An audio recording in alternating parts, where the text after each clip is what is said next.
America అధ్యక్షుడు Donald Trump దూకుడు. పగ్గాలు చేపట్టిన మొదటి నుంచే దూకుడు ప్రదర్శిస్తున్నారు. అక్రమ వలసదారుల విషయంలో తగ్గేదిల్లే అంటున్నారు ట్రంప్. 2 రోజుల్లోనే 3,500 మందిని అరెస్టు చేసి వెనక్కి పంపించారు.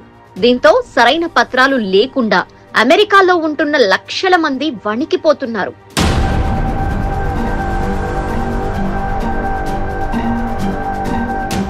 అక్రమ వలసదారుల అన్వేషణలో నగరాల్లోని ఇళ్లలోకి, ప్రార్థనా మందిరాల్లోకి వెళ్లి మరీ తనిఖీలు చేస్తున్నారు.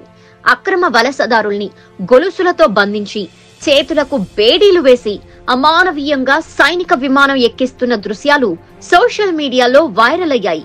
ఇది మానవ హక్కుల ఉల్లంఘనేనని మధ్య, దక్షిణ అమెరికా దేశాలు ఖండిస్తున్నాయి. ఈ విమానాల్ని తమ భూభాగంలోకి అనుమతించేది లేదని బెదిరిస్తున్న దేశాలపై ఆంక్షల కొరడా జొలిపించి ట్రంప్ తన దారికి తెచ్చుకుంటున్నారు. వలసదారుల విమానాల్ని తొలుత నిరాకరించిన కొలంబియా ట్రంప్ టారిఫ్ హెచ్చరికలతో దిగివచ్చింది.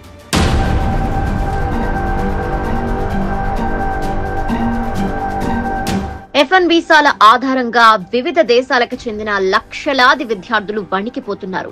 ఖర్చుల కోసం పార్ట్ టైం ఉద్యోగాలు చేసుకుంటున్న వాళ్ల పరిస్థితి దారుణంగా ఉంది. పార్ట్ టైం చేస్తే అరెస్టులు తప్పవని ట్రంప్ హెచ్చరికలు జారీ చేసిన నేపథ్యంలో ప్రభుత్వం తమని ఎక్కడ లక్ష్యంగా చేసుకుంటుందోనని వారు ఆందోళన చెందుతున్నారు.